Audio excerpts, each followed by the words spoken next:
الصلاة والسلام على سيد الأنبياء والمرسلين وعلى آله وأصحابه أجمعين، أما بعد، فأعوذ بالله من الشيطان الرجيم. بسم الله الرحمن الرحيم. والذي جاء بالصدق وصدق به أولئك هم المتقون. صدق اللہ العظیم. آئیے انتہائی عقیدت و احترام کے ساتھ اپنے اور ساری کائنات کے مرکز عقیدت اللہ کے پیارے محبوب تانع الغیوب سید عالم رحمت عالم نور مجسم شفیع امم نبی مکرم رسول محتشم ارواح نافدہ حضور احمد مجتبی محمد مصطفیٰ صلی اللہ تعالی علیہ وسلم کے حضور ناز میں محبتوں کے ساتھ روز پاک کا حلیہ پیش کریں اور پڑھیں. اللہم صلی علی سیدنا و شفیعنا و نبینا مولانا محمد بارک وسلم. صلو علیہ الصلوۃ والسلام علیک یا رسول اللہ وسلم علیک یا حبیب اللہ. رب اشرح لی صدری ویسر لی امری واحلل عقدۃ من لسانی یفقہوا قولی. رفیقان گرامی، آج ذکر شہدائے کربلا کی مجالس پاک میں یہ آج دوسری ہماری مجلس پاک ہے. کل آپ نے اللہ رب العزت کی وحدانیت کے متعلق باتیں سماعت کی تھی. آج امیر المومنین خلیفۃ المسلمین افضل البشر بعد الانبیاء حضور سیدنا سرکار ابوبکر صدیق رضی اللہ تعالیٰ عنہ کے متعلق چند باتیں قرآن و حدیث کی روشنی میں آپ کے سامنے پیش کرنے کی سعادتیں حاصل کروں گا. اللہ تعالیٰ مجھے حق کہنے اور ہم سب کو حق پر عمل کی توفیق عطا فرمائے. اعلیٰ حضرت امام عشق و محبت فرماتے ہیں اصدق الصادقین سید المتقین. اصدق الصادقین سید المتقین چشم و گوش وزارت پہ لاکھوں سلام. یعنی اصدق یعنی دنیا میں جتنے سچے بولنے والے ہیں، دنیا میں جتنے سچے انسان ہیں، ان سب میں سب سے بڑے سچے جو ہیں وہ سیدنا ابوبکر صدیق ہیں. اصدق الصادقین تمام سچوں کے سردار. سید المتقین، سید کہتے سردار کو، سلطان کو. متقین یعنی متقی جو لوگ ہیں، متقین کی جمع. دنیا میں جتنے اللہ سے ڈرنے والے لوگ آئے ہیں اور قیامت تک آئیں گے، انبیاء کرام کے علاوہ اس امت میں اور ساری مخلوق کے اندر انبیاء کرام اور رسولان نظام کے بعد سب سے زیادہ جو سب سے بڑے متقی ہیں، متقیوں کے جو سردار ہیں، جو سید ہیں، وہ سیدنا ابوبکر صدیق ہیں. اصدق الصادقین سید المتقین چشم و گوش وزارت پہ لاکھوں سلام. یعنی اس افضل الخلق بعد الرسل، یعنی اس افضل الخلق بعد الرسل ثانی اثنین ہجرت پہ لاکھوں سلام. یہ سرکار ابوبکر صدیق رضی اللہ تعالیٰ عنہ جن کی کئی خوبیاں ہیں، کئی صفات ہیں. اللہ تعالیٰ نے ان کو بہت سارے کمالات سے نوازا. آج ان کا سب سے بڑا کمال یہ ہے کہ حضور صلی اللہ علیہ وسلم کے قدموں میں آج وہ سو رہے ہیں. یہ سب سے بڑی سعادت کی بات ہے. اس گنبد خضرا کے نیچے میرے آقا صلی اللہ تعالی علیہ وسلم کے قدموں میں سرکار ابو بکر صدیق رضی اللہ تعالیٰ عنہ آج بھی آرام فرما رہے ہیں. وہ زندگی میں بھی سرکار کے ساتھ رہے اور آج قبر انور میں بھی حضور کے ساتھ ہیں. کل بروز محشر بھی میرے آقا صلی اللہ علیہ وسلم کے ساتھ ہوں گے.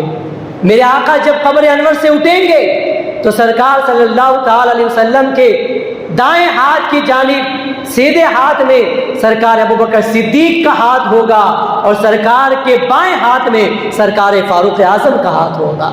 اس طرح شایان شان طریقے سے میرے آقا صلی اللہ تعالی علیہ وسلم محشر کے میدان میں تشریف لائیں گے. یہ فضیلت کوئی کم نہیں ہے. نام آتے ہی ابو بکر و عمر کا لب پر، نام آتے ہی ابو بکر عمر کا لب پر تو بگڑتا ہے. وہ پہلو میں سلائے ہوئے ہیں، وہ پہلو میں سلائے ہوئے ہیں. ہم نہیں جانتے شان کیا ہے صدیق اکبر کی، ان کی عظمت کیا ہے، ان کی رفعت کیا ہے، ان کا کیا کمال ہے، ان کا کیا مرتبہ ہے، ان کا کیا مقام ہے. ہم نہیں جانتے، یہ تو اللہ جانتا ہے، اللہ اور اس کے رسول جانتے. سرکار صدیق اکبر رضی اللہ تعالیٰ ابھی میرے آقا صلی اللہ تعالیٰ علیہ وسلم نے جب اپنی نبوت کا اعلان نہیں فرمایا تھا، اس وقت بھی سرکار کے بہت گہرے دوست تھے. حضرت ابو بکر صدیق زمانہ اسلام سے پہلے بھی حضور کے دوست تھے. جب حضور نے نبوت کا اعلان نہیں فرمایا تھا، خود فرماتے ہیں کہ میں ایک بار ملک یمن کا سفر کے لیے ملک یمن گیا، سفر پر گیا. یمن میں ایک رات ایک راہب کے پاس ٹھہرا جو گرجا گھر کا بہت بڑا عالم تھا، جاننے والا تھا، عیسائی. تو عیسائیوں کا جو عالم تھا اس کے پاس میں نے رات گزاری. اس شخص نے مجھے دیکھا، وہ بوڑھا راہب تھا، مجھے دیکھا کہ تمہارا نام کیا ہے؟ میں نے کہا میرا نام ابو بکر ہے. کہا تمہارے باپ کا نام کیا ہے؟ میں نے کہا ان کا نام ابو قحافہ ہے. تو سب مجھ سے معلومات لینے لگ گیا. کبھی ماں کا نام پوچھ رہا ہے، کبھی باپ کا نام پوچھ رہا ہے، کبھی میرا نام پوچھ رہا ہے، کبھی میرا خاندان پوچھ رہا ہے. تم کس خاندان سے ہو، کس قبیلے سے ہو، کون سے گھرانے سے تعلق رکھتے ہو؟ اس کے بعد میں نے سب کچھ بتا دیا. پھر اس راہب نے کہا کہ تم مجھے اپنا پیٹ دکھاؤ. میں نے کہا میرا پیٹ کیوں دکھاؤں؟ کہا تم اپنا کرتا اوپر کرو، میں تمہارا پیٹ دیکھنا چاہتا ہوں.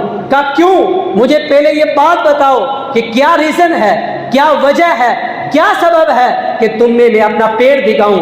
انہوں نے کہا کہ میں نے جب تمہیں دیکھا، تمہارا نام سنا، تمہارے باپ دادا کا نام سنا، تو مجھے یہ گمان ہوا کہ ایک شخص مکے کے اندر اللہ کا آخری نبی بن کر تشریف لائے گا، تم سب سے پہلے اس پر ایمان لاؤ گے.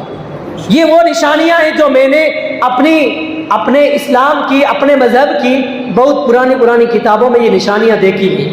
اس میں ایک نشانی یہ بھی ہے کہ اس شخص کے پیٹ پر، ناف کے اوپر ایک کالا تل بنا ہوا ہے، کالا ایک تل نکلا ہوا ہے.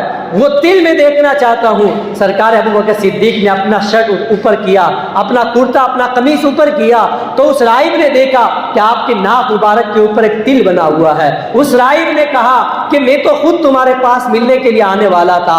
ارے وہ محمد جب اپنے اسلام کا، اپنی نبوت کا، اپنی رسالت کا، اللہ کی وحدانیت کا جب اعلان کریں گے، سب سے پہلے اس کی بات کی جو تصدیق کرے گا وہ کوئی اور نہیں ہوگا، وہ تم ہی ہوں گے، وہ تم ہی ہوں گے.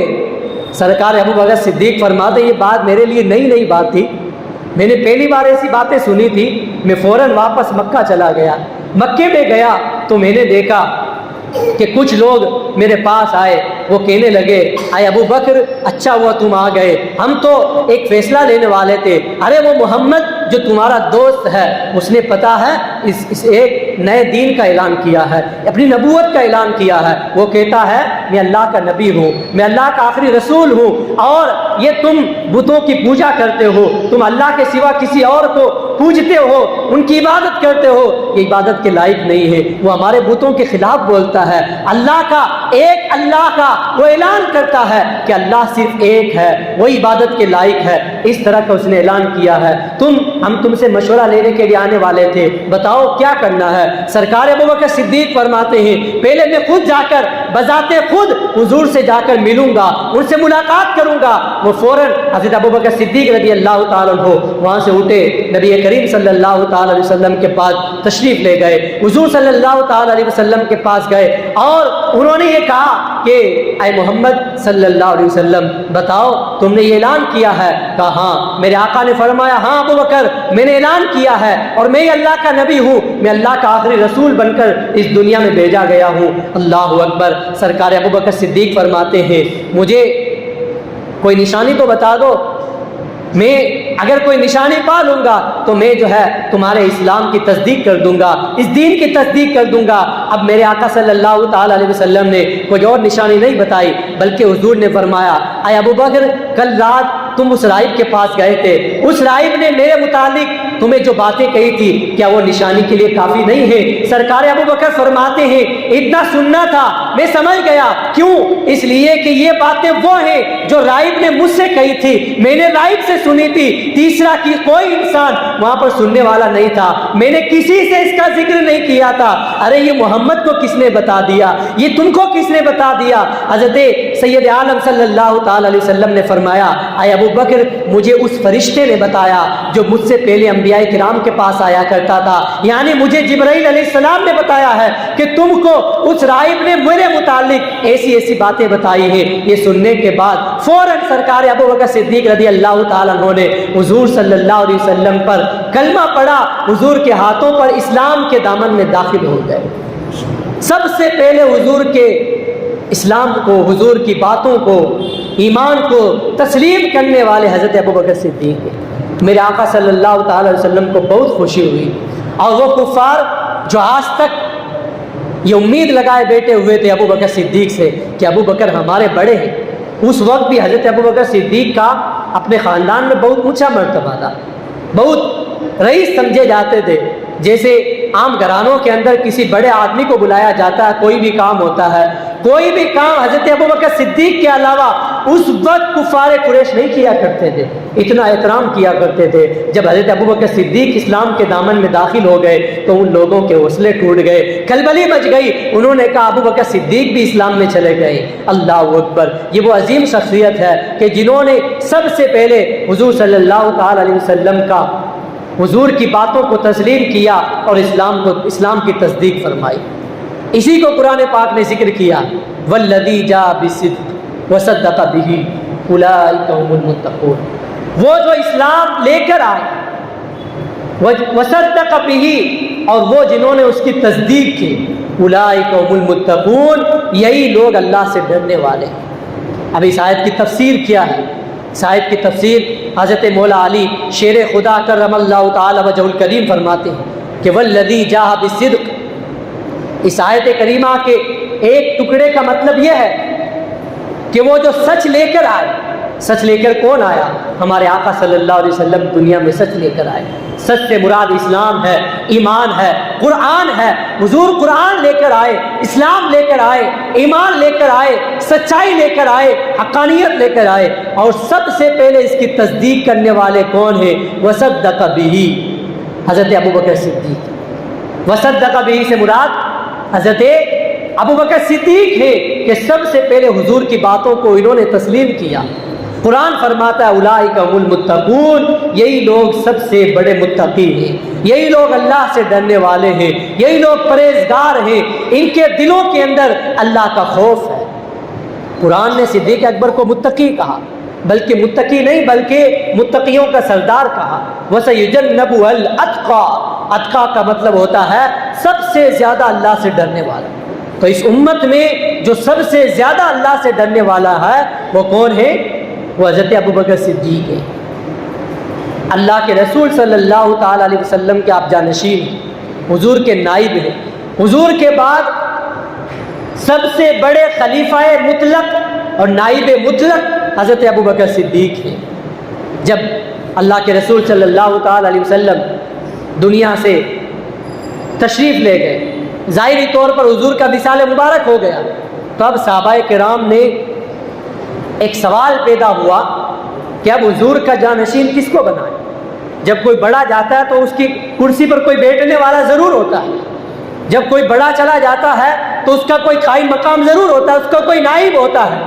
تو اب صحابہ کرام نے اس مسئلے کو حل کرنے کے لیے حضرت ابو سعید خدری رضی اللہ تعالیٰ کے گھر پر انہوں نے ایک میٹنگ رکھی، اور اس میٹنگ کے اندر یہ طے ہوا، صحابہ کرام نے الگ الگ اپنے مشورے دیے۔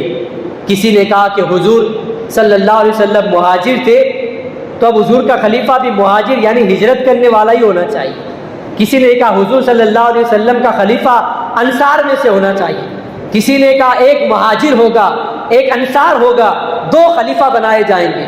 لیکن حضرت زید بن ارقم رضی اللہ تعالیٰ عنہ، حضرت زید بن ثابت رضی اللہ تعالیٰ عنہ کھڑے ہوئے، انہوں نے عرض کیا، انہوں نے تقریر فرمائی لوگوں کے سامنے، اے لوگوں، تمہیں معلوم نہیں کہ اللہ کے رسول صلی اللہ تعالیٰ علیہ وسلم مہاجر تھے، یعنی وہ مکے سے مدینے کی طرف ہجرت کرنے والے تھے۔ تو اب حضور کا جو خلیفہ ہوگا، جو حضور کا نائب ہوگا، وہ بھی اب مہاجر ہی میں سے ہوگا، وہ بھی اب مہاجرین میں سے ہوگا۔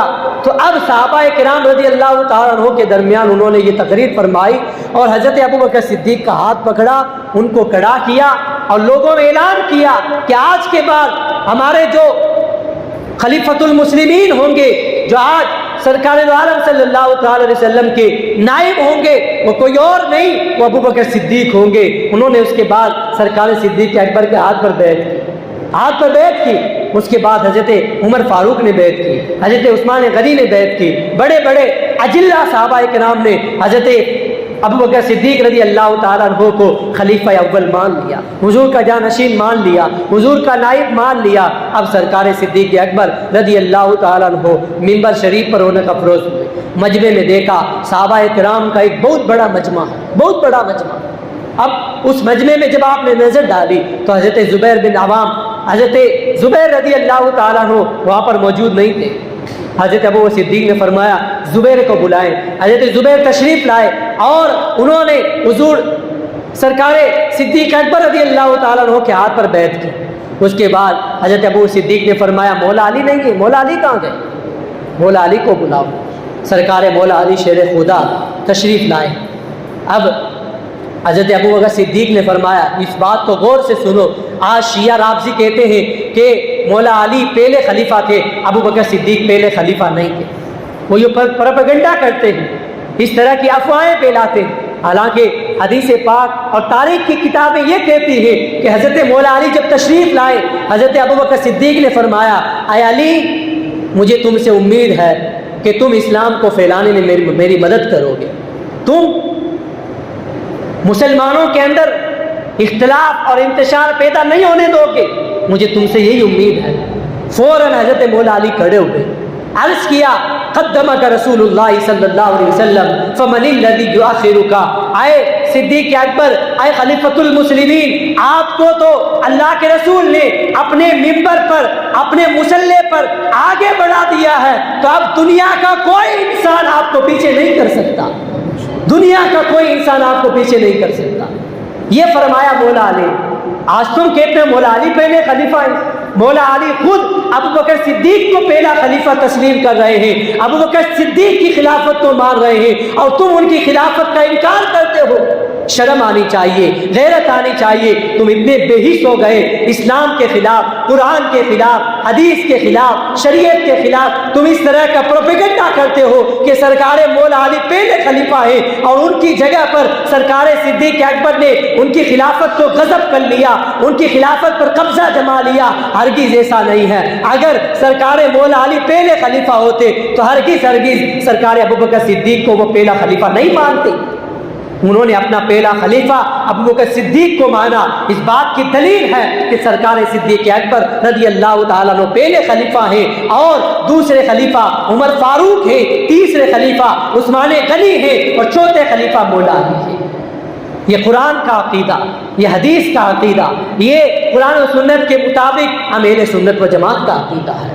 یہ عقیدہ ہمارا ہے، اور اس عقیدے کی تعلیم ہمیں صحابہ کرام نے دی ہے۔ اب سرکار مولا علی نے یہ کیوں فرمایا کہ تم کو رسول اللہ نے آگے بڑھائے؟ کس موقع پر آگے بڑھائے؟ کب آگے بڑھائے؟ کیوں آگے بڑھایا؟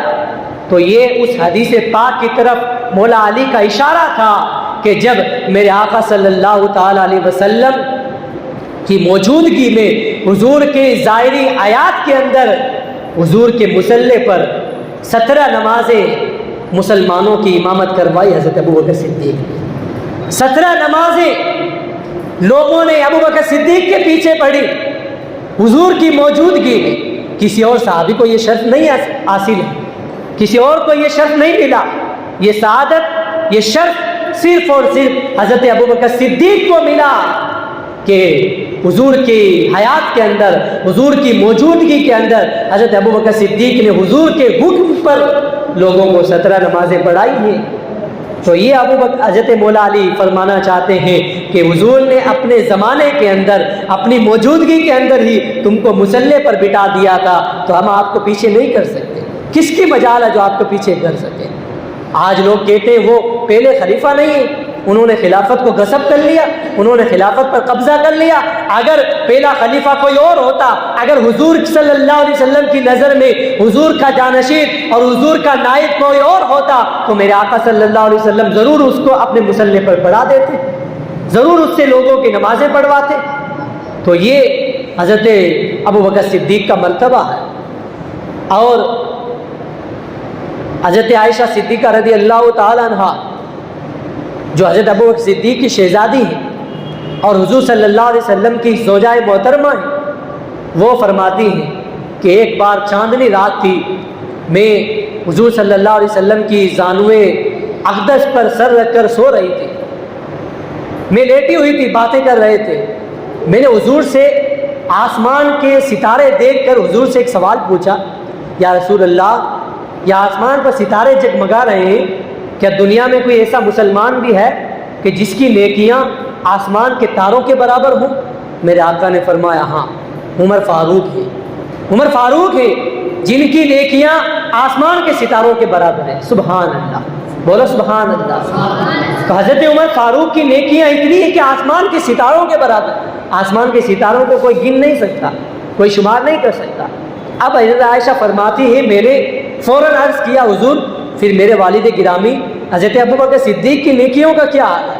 جب عمر کی اتنی نیکیاں ہیں تو ابوبکر صدیق کی کتنی نیکیاں ہوگی؟ میرے آقا صلی اللہ علیہ وسلم نے فرمایا اے عائشہ، ابوبکر صدیق کی وہ نیکیاں ہیں کہ عمر کی زندگی کی ساری نیکیاں ابوبکر صدیق کی ایک نیکی کے برابر ہے۔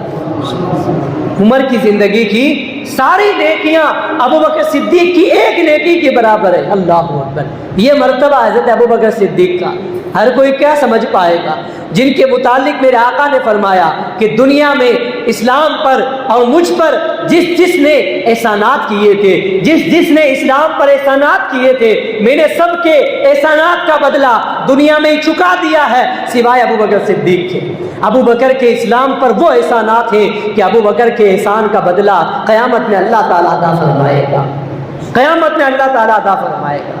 یہ احسانات ہیں اسلام پر، یہ احسانات ہیں ابوبکر صدیق رضی اللہ تعالیٰ عنہ کے دین و مذہب پر، اسلام پر، کہ جنگ تبوک کے موقع پر، یہ جنگ ایک ایسے موقع پر واقع ہوئی تھی جس وقت مسلمانوں کے پاس مال کم تھا، غریبی کا عالم تھا، قحط سالی کا عالم تھا، مسلمانوں کے پاس کھانے کے لیے کچھ نہیں تھا۔ ایسے ماحول کے اندر ایک جنگ واقع ہوئی تھی جس کا نام ہے جنگ تبوک۔ جنگ تبوک کے موقع پر میرے آقا صلی اللہ تعالی علیہ وسلم نے صحابہ کرام کو ترغیب دلائی کہ جس کے پاس جو مال ہے وہ اسلام کی راہ میں خیرات کرو تاکہ جنگ کے لیے سامان اکٹھا کیا جائے۔ تو حضرت ابوبکر صدیق رضی اللہ تعالیٰ عنہ اپنے گھر تشریف لے گئے سامان لینے کے لیے۔ حضرت فاروق اعظم رضی اللہ تعالیٰ عنہ فرماتے ہیں کہ اس وقت میرے پاس کافی مال تھا، مسلمانوں کے پاس اس وقت مال کی کمی تھی لیکن میرے پاس کافی مال تھا۔ میں نے اس وقت سوچا کہ اگر ابوبکر صدیق سے نیکیوں کے اندر آگے بڑھنا جس دن ممکن ہے وہ آج کا دن ہے، اگر نیکیوں میں آگے بڑھنا ابوبکر صدیق سے میرے لیے ممکن ہے تو وہ کون سا دن ہے؟ وہ آج کا دن ہے۔ کیوں؟ اس وقت میرے پاس بہت سارا مال ہے، میں اپنے گھر کے مال کے دو حصے کروں گا، اس کا ایک حصہ حضور کے قدموں میں لا کر ڈال دوں گا اور ایک حصہ اپنے گھر والوں کے لیے چھوڑ دوں گا۔ وہ گئے، اپنے گھر کا ایک حصہ حضور کے قدموں میں لا کر ڈال دیا اور ایک حصہ گھر میں چھوڑ کر آ گئے۔ اپنے گھر کو دو حصوں میں انہوں نے ڈیوائیڈ کر لیا تھا۔ اب حضرت فاروق اعظم سوچ رہے تھے کہ آج تو میں ابو بکر صدیق سے نیکیوں میں آگے بڑھ جاؤں گا، ان کی نیکیوں سے سبقت لے جاؤں گا، لیکن انہیں معلوم نہیں تھا یہ صدیق اکبر ہے کہ ان کی نیکیوں سے دنیا کے اندر کوئی آگے نہیں بڑھ سکتا۔ اللہ اکبر! اتنے میں کیا دیکھتے ہیں کہ حضرت ابو بکر صدیق اپنے گھر کا مال لے کر آ رہے ہیں، میرے آقا صلی اللہ علیہ وسلم کے قدموں میں لا کر ڈال دیا۔ حضور نے پوچھا، آئے ابو بکر بتاؤ کتنا سامان لائے ہو، کتنا مال لائے ہو اور اپنے گھر والوں کے لیے کیا چھوڑ کر آئے ہو؟ حضرت ابو بکر صدیق فرماتے ہیں، یا رسول اللہ صلی اللہ علیہ وسلم، میرے گھر میں جتنا مال تھا جھاڑو دے کر اپنے گھر کا تمام مال آپ کے قدموں میں لا کر ڈال دیا ہے، اپنے گھر والوں کے لیے اللہ اور اس کے رسول کا نام چھوڑ کر آیا ہوں، اپنے گھر والوں کے لیے اللہ اور اس کے رسول کا نام چھوڑ کر آیا ہوں۔ اللہ اکبر! میرے آقا صلی اللہ تعالی علیہ وسلم نے یہ جب دیکھا اور سیدنا عمر فاروق نے جب دیکھا،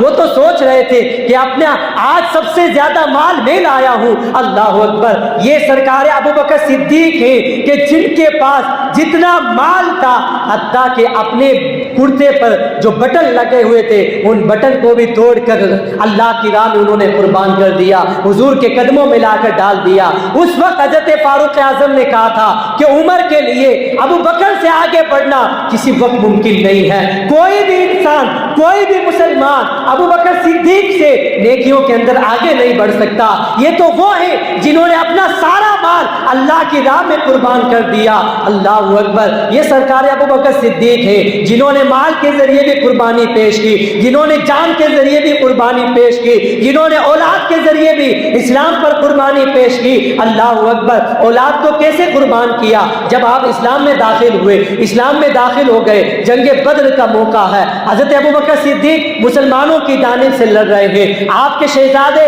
حضرت عبد الرحمن کفار کی جانب سے لڑ رہے ہیں۔ اللہ اکبر! جنگ ختم ہو گئی۔ اس جنگ کے ایک عرصے کے بعد جب حضرت عبد الرحمن جو آپ کے بیٹے ہیں، آپ کے صاحبزادے ہیں، وہ اسلام لے آئے، ایک مرتبہ اپنے گھر میں بیٹھے ہوئے تھے، باتیں چل گئی کہ ابا جان ایک موقع پر جنگ بدر کے دن آپ میری تلوار کی زد میں کئی مرتبہ آ گئے تھے، لیکن میں نے آپ کو باپ سمجھ کر چھوڑ دیا۔ کون کہہ رہا ہے؟ صدیق اکبر کے بیٹے عبد الرحمن کہہ رہے ہیں، حضرت صدیق اکبر سے کہہ رہے ہیں، ابا جان جنگ بدر کے موقع پر آپ میری تلوار کی زد میں کئی مرتبہ آ گئے تھے، لیکن میں نے باپ سمجھ کر آپ کو قتل نہیں کیا، چھوڑ دیا۔ اللہ اکبر! اتنا انہوں نے کہہ دیا۔ اب حضرت ابو بکر صدیق کا عشق دیکھیے، محبت دیکھیے۔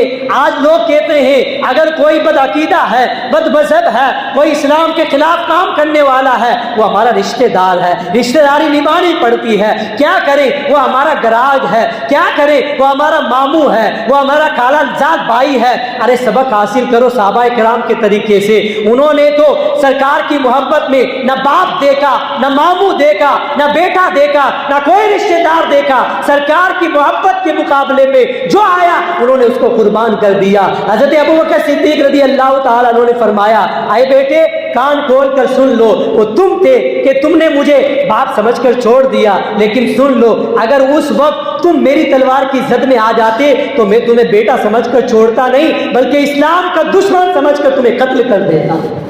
تمہیں میں بیٹا سمجھ کر چھوڑتا نہیں، یہ تو تم تھے، تم نے باپ سمجھ کر چھوڑ دیا۔ اگر تم میری تلوار کی زد میں آتے تو میں تمہیں اللہ اور اس کے رسول کا دشمن سمجھ کر قتل کر دیتا۔ یہ ان کی محبت ہے، یہ ان کا عشق ہے۔ جب ہجرت کر کے حضرت سید عالم صلی اللہ تعالی علیہ وسلم کے ساتھ صدیق اکبر مکہ سے مدینہ کی طرف ہجرت کر رہے تھے، اور غار ثور کے اندر جب آپ تشریف لے جا رہے تھے، جو لوگ مدینہ شریف اور مکہ شریف گئے ہیں وہ جانتے ہیں غار ثور کتنی اونچی پہاڑی ہے، آج انسان اکیلا نہیں چڑھ سکتا۔ سرکار صدیق اکبر نے اس موقع پر اور اس پہاڑ کی اونچائی پر اللہ کے رسول صلی اللہ تعالی وسلم کو اپنے کندھوں پر بٹھا کر اوپر چڑھایا ہے۔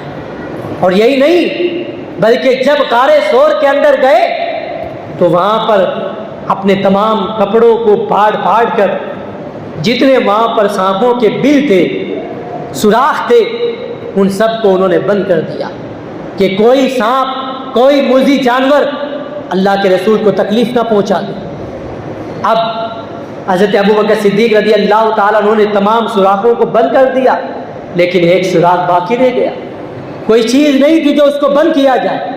اب انہوں نے اپنی ایڑی اس پہ رکھ دی، اپنا پیر اس پر رکھ دیا، اور حضور صلی اللہ علیہ وسلم حضرت ابوبکر صدیق کے زانو شریف پر سر رکھ کر حضور سو گئے، آرام فرما رہے۔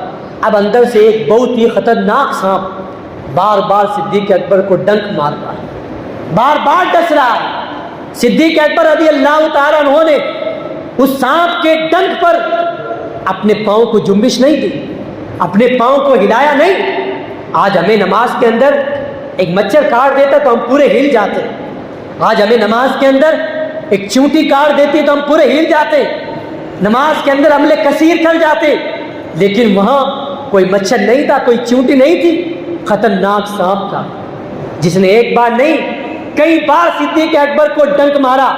صدیق اکبر رضی اللہ تعالیٰ عنہ نے اپنے پاؤں کو ہٹایا نہیں، حالانکہ جان بچانی فرض ہے، مگر انہوں نے اس جان جس کو بچانا فرض ہے اس کو اللہ کے رسول صلی اللہ علیہ وسلم کی نیند پر قربان کر دیا کہ جان جائے تو جائے، حضور کی نیند میں خلل نہ آنے پائے، حضور بیدار نہ ہونے پائے۔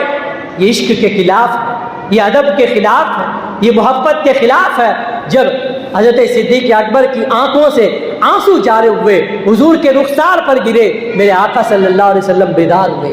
حضور نے پوچھا اے ابو بکر کیوں رو رہے ہو؟ عرض کیا یا رسول اللہ صلی اللہ علیہ وسلم ایک سانپ ہے اس بل کے اندر، بار بار اس نے مجھے ڈس مارا ہے، ڈنک مارا ہے، اس کے زہر کی وجہ سے مجھے کافی درد ہو رہا ہے، مجھے کافی تکلیف ہو رہی ہے۔ میرے آقا صلی اللہ علیہ وسلم نے یہ نہیں فرمایا اے ابو بکر تم نے مجھے جگایا کیوں نہیں، تم نے اس سانپ سے بار بار اپنے زہر کو برداشت کیوں کیا؟ میرے آقا نے فوراً اپنا لعاب دہن نکالا، صدیق اکبر کی ایڑی پہ لگا دیا، ایسا لگا جیسے سانپ نے ڈسائی نہیں، ایسا اس ایڑی سے درد دور ہو گیا، ایسا لگتا تھا جیسے کسی جانور نے تکلیف ہی نہیں پہنچائی۔ یہ تو میرے آقا کے تھوک مبارک کا عالم ہے۔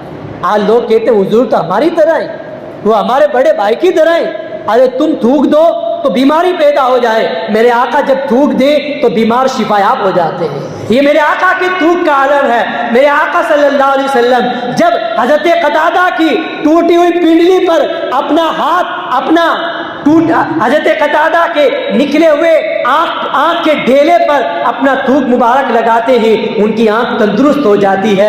ایک صحابی کی ٹوٹی ہوئی پنڈلی پر میرے آقا اس طرح جوڑ کر اس ہڈی کو جوڑ کر اپنا لعاب دہن لگاتے ہیں، ان کا سارا درد دور ہو جاتا ہے۔ صدیق اکبر کی ایڑی پر لگاتے ہیں، ان کو شفایابی ملتی ہے۔ یہ حضور کا تھوک مبارک ہے، یہ حضور کا لعاب دہن ہے، جس کے لعاب دہن کے اندر اتنی اللہ نے برکت رکھی ہے، اتنی اللہ نے کشش رکھی ہے، اتنی اللہ نے شفایابی رکھی ہے۔ اللہ اکبر! اس پار کا جب یہ عالم ہے تو اس پار کا کیا عالم ہوگا؟ میرے آقا کی شان کا عالم کیا ہوگا؟ میرے آقا کی عظمت کا عالم کیا ہوگا؟ میرے آقا کی رفعت کا عالم کیا ہوگا؟ اس کو ہم نہیں سمجھ سکتے، اس کو ہم نہیں سمجھ سکتے۔ میرے آقا کی حقانیت کو صرف اللہ جانتا ہے، اللہ جانتا ہے، اللہ کے علاوہ کوئی مخلوق حضور کی حقانیت کو نہیں جان سکتا، حضور کو نہیں پہچان سکتا۔ تو میں عرض کر رہا تھا کہ حضرت ابوبکر صدیق نے حضور کی نیند کی خاطر اپنی جان گنوا دی، اپنی جان کو خطرے میں ڈال دیا۔ تو یہ ان کا عشق ہے، یہ ان کی محبت ہے۔ اور یہ حضرت ابوبکر صدیق رضی اللہ تعالیٰ عنہ کہ جب ابھی اسلام کا اعلان نہیں ہوا تھا، زمانہ جاہلیت میں، اسلام سے پہلے کا جو زمانہ تھا، اس میں لوگ عرب میں شراب کتنی پیتے تھے آپ نے بارہ سنا ہوگا۔ جس طرح ہم بار بار چائے پیتے ہیں اس طرح عرب میں شراب پی جاتے تھے۔ اس کو کوئی برا نہیں سمجھا جاتا تھا، اسے معیوب نہیں سمجھا جاتا تھا۔ کوئی مہمان آتا تھا تو وہ شراب پیش کرتے تھے، ہم جس طرح مہمان آتا اس کو چائے پیش کرتے ہیں، وہ شراب پلاتے تھے۔ ان کے گھروں کے اندر مٹکے بھرے رہتے تھے، اس وقت شراب کی حرمت بھی نازل نہیں ہوئی تھی، سب شراب پیتے تھے۔ تو اس وقت بھی حضرت ابوبکر صدیق نے شراب نہیں پی۔ یہ بہت بڑے کمال کی بات ہے۔ اعلیٰ حضرت فرماتے ہیں کہ حضرت ابو بکر صدیق رضی اللہ تعالیٰ عنہ سے اسلام لانے کے بعد صحابہ کرام نے پوچھا کہ اے صدیق اکبر آپ بتاؤ کہ آپ نے اسلام سے پہلے کبھی شراب نوشی کی ہے؟ حضرت ابو بکر صدیق نے فرمایا ہرگز نہیں، میں نے آج تک کبھی شراب کو ہاتھ بھی نہیں لگایا۔ اللہ اکبر۔ صحابہ کرام نے پوچھا کیوں؟ جبکہ اس وقت تو شراب حرام نہیں تھی، تب آپ نے شراب کیوں نہیں پی؟ سرکار صدیق اکبر فرماتے ہیں اس لیے کہ اس وقت بھی میں جانتا تھا کہ اگرچہ یہ چیز حرام نہیں ہے مگر جو آدمی شراب پی لیتا ہے وہ اپنی عزت کھو بیٹھتا ہے، اس کی عزت چلی جاتی ہے، اس کا وقار چلا جاتا ہے، اس کی مروت چلی جاتی ہے۔ تو میں نے اس وقت بھی اپنی عزت کو باقی رکھا، اپنے وقار کو باقی رکھا، اپنی مروت کو باقی رکھا۔ اللہ اکبر۔ اسلام لانے سے پہلے لوگ بتوں کی پوجا کرتے تھے، لیکن سرکار صدیق اکبر کے متعلق اعلیٰ حضرت فرماتے ہیں کہ اس وقت بھی حضرت صدیق اکبر نے کبھی بتوں کی پوجا نہیں کی، کبھی بتوں کی پوجا نہیں کی۔ حالانکہ اس وقت تو نبوت کا اعلان نہیں فرمایا تھا حضور نے، اس وقت تو لوگ بتوں کی پوجا کرتے تھے، خود خانہ کعبہ کے اندر 360 بت رکھے ہوئے تھے۔ تو سرکار صدیق اکبر اس وقت بھی دور رہتے تھے بتوں سے۔ آپ سے پوچھا گیا کیوں؟ فرمایا کہ ایک مرتبہ خود میرے والد گرامی مجھے بت خانہ لے کر گئے جہاں پر بہت بڑے بڑے بت رکھے ہوئے تھے۔ کہا اے ابو بکر یہ تمہارے خدا، ان کو سجدہ کرو۔ یہ کہہ کر میرے والد گرامی تو باہر چلے گئے، میں فوراً بتوں کے سامنے آیا، میں نے ان سے کہا انی عارن فاک سنی، مجھے کپڑوں کی ضرورت ہے، مجھے کپڑے پہناؤ۔ اب بھلا پتھر کی مورتی کیا کسی کو نقصان اور نفع دے سکتی ہے؟ ہرگز نہیں۔ وہ کیا کپڑے پہنا ہے؟ کوئی آواز نہیں ہے۔ پھر آپ نے فرمایا میں بھوکا ہوں، مجھے کھانا کھلاؤ۔ پھر وہ خاموش رہے۔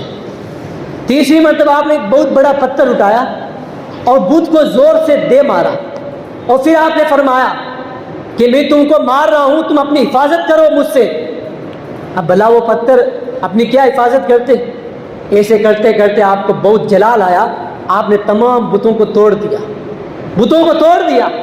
اتنے میں آپ کے والد گرامی اندر آ گئے، آپ نے ایک زوردار تماشا مارا اور کہا ابو بکر یہ کیا کیا تم نے؟ ہمارے خداؤں کی بارگاہ میں تم نے توہین کر دی، ان کو توڑ دیا۔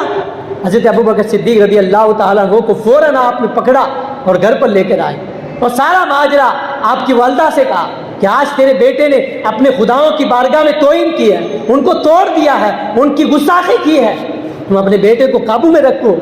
آپ کی والدہ نے فرمایا میرے بیٹے کو کچھ نہ کہو، اس لیے کہ جس وقت ابو بکر صدیق میرے پیٹ کے اندر تھے مجھے آسمانوں سے آواز آتی تھی اے اللہ کی بندی تیرے پیٹ کے اندر دنیا کا کوئی معمولی انسان نہیں ہے، تیرے پیٹ کے اندر وہ انسان موجود ہے جس کا نام آسمانوں میں صدیق ہوگا، جس کو آسمانوں میں صدیق کے نام سے پکارا جائے گا، اور جو محمد صلی اللہ علیہ وسلم کا یار ہوگا، رفیق ہوگا، ان کا دوست ہوگا۔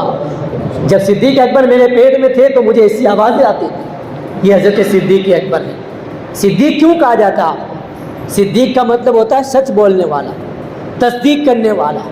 تو آپ کا لقب صدیق اس وقت سے پڑا کہ جب اللہ کے رسول صلی اللہ تعالی علیہ وسلم معراج پر تشریف لے گئے 27 رجب المرجب کو، اللہ نے اپنے حبیب کو اپنے پاس بلایا، عرش و کرسی کی سیر کرائی، جنت کی سیر کرائی، ساری کائنات کی سیر کرائی، اور اپنے پاس بلایا، اور مسجد حرام مسجد اقصیٰ میں آپ کو جو ہے انبیاء کرام کی امامت کا شرف حاصل ہوا مسجد اقصیٰ کے اندر۔ تو سرکار صلی اللہ تعالی علیہ وسلم نے اس رات کی صبح میں یہ اعلان کیا، لوگوں کو بتایا کہ رات کے توڑے سے حصے کے اندر اللہ نے مجھے اپنے پاس بلایا۔ میں مسجد حرام گیا، مسجد اقصیٰ گیا، آسمانوں میں گیا، آسمانوں سے اوپر کرسی پر گیا، لوح پر گیا، سدرۃ المنتہا پر گیا، میں اس سے بھی اوپر عرش اعظم پر گیا۔ لوگوں نے حضور کا مذاق اڑایا، لوگوں نے حضور صلی اللہ علیہ وسلم کی توہین کی، اور وہ لوگ سب سے پہلے دوڑتا ہوا ابو جہل حضرت ابو بکر صدیق کے پاس آیا، ابو بکر صدیق کے پاس آیا، کہا ابو بکر سنا ہے تمہارا دوست کیا کہہ رہا ہے؟ کہا کیا ہوا؟ کہا آج اس نے بہت بڑا دعویٰ کیا ہے۔ کہا کیا کہا میرے آقا نے؟ کہا تمہارا دوست محمد یہ کہہ رہا ہے کہ رات کے توڑے سے حصے کے اندر وہ آسمانوں پر چلے گئے، اس سے بھی اوپر سدرۃ المنتہا پر چلے گئے، اس سے بھی اوپر وہ لامکاں پر گئے، عرش اعظم پر گئے۔ ارے بھلا بتاؤ، کیا رات کے ایک حصے کے اندر کوئی انسان اتنا بڑا سفر کر سکتا ہے؟ ہرگز نہیں کر سکتا، ہرگز نہیں کر سکتا۔ یہ بات ماننے میں نہیں آتی، کتنا بڑا جھوٹ بول رہے وہ۔ اللہ اکبر۔ حضرت ابوبکر صدیق کا عشق دیکھیے، ان کی محبت دیکھیے۔ انہوں نے یہ نہیں کہا کہ نہیں ابھی میں جا کر حضور سے پوچھتا ہوں، حضور سے جا کر تحقیق کرتا ہوں، پہلے میں حضور سے جا کر بات کرتا ہوں، پھر تمہیں جواب دوں گا۔ اللہ اکبر۔ حضرت ابوبکر صدیق فرماتے ہیں مجھے بتاؤ کیا سچ میں میرے آقا نے ایسا فرمایا؟ کہا ہاں انہوں نے ایسا کہا ہے۔ حضرت ابوبکر صدیق فرماتے ہیں اگر میرے آقا نے ایسا کہا ہے تو صدیق اکبر اس کو بھی ماننے کے لیے تیار ہے۔ اگر میرے آقا نے یہ فرمایا ہے تو صدیق اس کی بھی تسلیم کرنے کے لیے، اس کی تصدیق کے لیے تیار ہے۔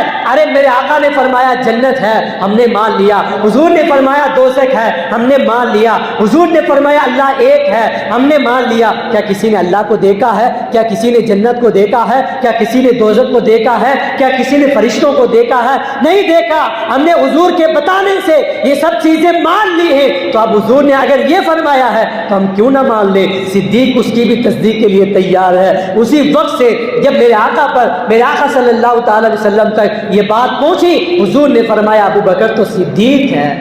سچ فرمایا ابو بکر صدیق نے، سچ فرمایا۔ ابو جہل وہاں سے اپنا منہ بگاڑ کر واپس چلا گیا۔ اس کو ایسا دندان شکن جواب ملا کہ وہ ہار کر ہاتھ ملتا ہوا چلا گیا۔ یہ حضرت ابو بکر صدیق ہے جن کو افضل البشر بعد الانبیاء کہا جاتا ہے، یعنی انبیاء کرام اور رسولان نظام کے بعد تمام مخلوق میں سب سے افضل و اعلیٰ جس کا مرتبہ ہے وہ حضرت ابوبکر صدیق ہے۔ کون ہے؟ حضرت ابوبکر صدیق اسلام کے پہلے خلیفہ، مردوں کے اندر سب سے پہلے اسلام قبول کرنے والے، عورتوں کے اندر سب سے پہلے اسلام حضرت خدیجہ نے قبول کیا۔ کس نے؟ حضرت خدیجہ نے۔ غلاموں کے اندر سب سے پہلے حضرت بلال نے اسلام قبول کیا، اور بچوں کے اندر سب سے پہلے حضرت مولا علی شیر خدا نے اسلام قبول کیا۔ تو یہ صحابہ کرام ہیں جنہوں نے اسلام کی خاطر ایسی قربانیاں پیش کی، جنہوں نے اسلام کی خاطر ایسی مشکلات کا سامنا کیا۔ صدیق اکبر نے جب اسلام قبول کیا آپ کو بہت ستایا گیا، آپ کو بہت مارا گیا، لیکن آپ نے تمام لوگوں کی مار پیٹ کو برداشت کیا اور کہا کہ اسلام کی خاطر اگر کوئی آنکھ اٹھائے گا، اسلام کی خاطر اگر کوئی مجھے مارے گا تو اس مار کو بھی میں قبول کرتا ہوں۔ اسلام کی خاطر انہوں نے جان کا نذرانہ بھی پیش کیا، مال کا نذرانہ بھی پیش کیا، اولاد کا نذرانہ بھی پیش کیا، اپنے ماں باپ کو بھی پیش کر دیا۔ انہوں نے اسلام کی خاطر، حضور کی محبت کی خاطر اپنے رشتہ داروں کو، اپنے خاندان کو، اپنے کنبہ والوں کو، اپنے سارے گھرانے کو اسلام کی خاطر انہوں نے پیش کر دیا، قربان کر دیا۔ یہی تو وجہ ہے میرے آقا صلی اللہ تعالی علیہ وسلم کے ساتھ جب وہ غار کے اندر تھے تو میرے آقا نے کیا فرمایا؟ ایک موقع پر حضور نے فرمایا یا ابا بکر انت صاحبی فی الغار و صاحبی علی الحوض، او کما قال النبی صلی اللہ تعالی علیہ وسلم، اے ابو بکر تم غار میں میرے ساتھ رہے، حوض کوثر پر بھی تم میرے ساتھ رہو گے۔ سبحان اللہ۔ ایک روایت میں آپ کو سنا دیتا ہوں، اس کا مفہوم ہے کہ حضرت مولا علی رضی اللہ تعالیٰ عنہ سے سید عالم صلی اللہ تعالی وسلم نے یہ فرمایا کہ اے علی جنت میں لوگ تمہاری اجازت لے کر جائیں گے۔ حدیث پاک کا مفہوم ہے، یعنی جنت کا ٹکٹ مولا علی بانٹیں گے۔ کوئی جنت میں جائے گا تو پرمیشن مولا علی سے لینا پڑے گا، یعنی جنت کا ٹکٹ مولا علی بانٹیں گے۔ جس کے پاس جنت کا ٹکٹ نہیں ہوگا وہ جنت میں نہیں جائے گا۔ تو حضرت ابوبکر صدیق نے مولا علی سے فرمایا اے علی جنت میں کوئی تمہاری اجازت کے بغیر نہیں جائے گا، جنت کا ٹکٹ تم تقسیم کرو گے، کیا شان ہے تمہاری؟ مولا علی کیا فرماتے ہیں؟ یہ نہیں فرمایا ہاں میری اجازت کے بغیر کوئی نہیں جائے گا۔ سرکار مولا علی فرماتے ہیں ہاں یقیناً جنت میں میری پرمیشن کے بعد لوگ جائیں گے، میرا ٹکٹ دینے کے بعد جائیں گے، لیکن ٹکٹ اسی کو ملے گا جس کے دل کے اندر ابوبکر کی محبت ہوگی، جس کے دل کے اندر ابوبکر کی محبت ہوگی۔ ٹکٹ اسی کو دیا جائے گا. پتا چلا شیعوں کو ٹکٹ نہیں دیا جائے گا, رافضیوں کو ٹکٹ نہیں دیا جائے گا, وہابیوں کو ٹکٹ نہیں دیا جائے گا, تبدیلیوں کو ٹکٹ نہیں دیا جائے گا. کیوں؟ اس لیے کہ یہ صدیق اکبر کی گستاخی کرتے ہیں, یہ صدیق اکبر کے دشمن ہیں. تو جو صدیق اکبر کا دشمن ہوگا مولا علی اس کو جنت میں جانے کی پرمیشن نہیں دیں گے, وہ جنت میں نہیں جائے گا. تو اگر جنت میں جو جانا چاہتا ہے اس کو اپنے دل کے اندر صحابہ کی محبت بٹھانا ہوگا. جنت میں کوئی جانا چاہتا ہے اس کو اپنے دل کے اندر اہل بیت کی محبت پیدا کرنی ہوگی. یقیناً کوئی اہل بیت کی محبت کے بغیر, صحابہ کی محبت کے بغیر ہرگز جنت میں نہیں جا سکتا. ہمارے امام نے ہمیں یہ عقیدہ دیا ہے, اہل سنت کا ہے بیڑا پار اصحاب حضور, نجم ہے اور ناو ہے اطرت رسول اللہ کی. اللہ اکبر. میرے امام کیا ہی خوب انداز میں فرماتے ہیں, صدق و عدل و کرم و ہمت میں 400 شوہرے ہیں, ان چاروں کے یہ 4 یار ہیں, ان کی محبت کے بغیر کوئی جنت میں نہیں جا سکتا. ارے مولا علی نے واری تیری نیند پر نماز, وہ بھی نماز عصر جو اعلیٰ خطر کی ہے. صدیق بلکہ کار میں جہاں ان پہ دے چکے اور وہ تو انہوں نے کر لی جو کرنی بشر کی ہے. ثابت ہوا کہ جملہ فرائض فرو ہوئے, اصل الاصول بندگی استاج ور کی ہے. یہ اعلیٰ حضرت نے ہمیں درس دیا ہے. آج لوگ کہتے ہیں اگر نماز پڑھتے ہو جنت میں جاؤ گے, روزہ رکھتے ہو جنت میں جاؤ گے, چاہے تمہارے دل کے اندر حضور کی محبت ہے یا نہیں, حضور کا عشق ہے یا نہیں, تمہارے دل کے اندر صحابہ کی محبت ہے یا نہیں, اگر تم نمازی ہو, اگر تم روزے دار ہو, اگر تم حج کرنے والے ہو, اگر تم قرآن پڑھنے والے ہو, اگر تم حدیث پڑھنے والے ہو تو جنت میں جاؤ گے. میں کہتا ہوں ہرگز نہیں. جنت میں جانے کا معیار قرآن پڑھنا نہیں ہے, جنت میں جانے کا معیار صرف نماز پڑھنا نہیں ہے, جنت میں جانے کا معیار صرف روزہ رکھنا نہیں ہے. ارے جنت میں جانے کا معیار یقیناً یہ عبادات ہے, لیکن جنت میں وہی جائے گا جس کے دل میں نماز پڑھنے سے پہلے, روزہ رکھنے سے پہلے, حج کرنے سے پہلے, زکات دینے سے پہلے, صدقہ کرنے سے پہلے, عبادت کرنے سے پہلے, قرآن پڑھنے سے پہلے جس کے دل کے اندر حضور کی محبت ہوگی وہی جنت میں جائے گا.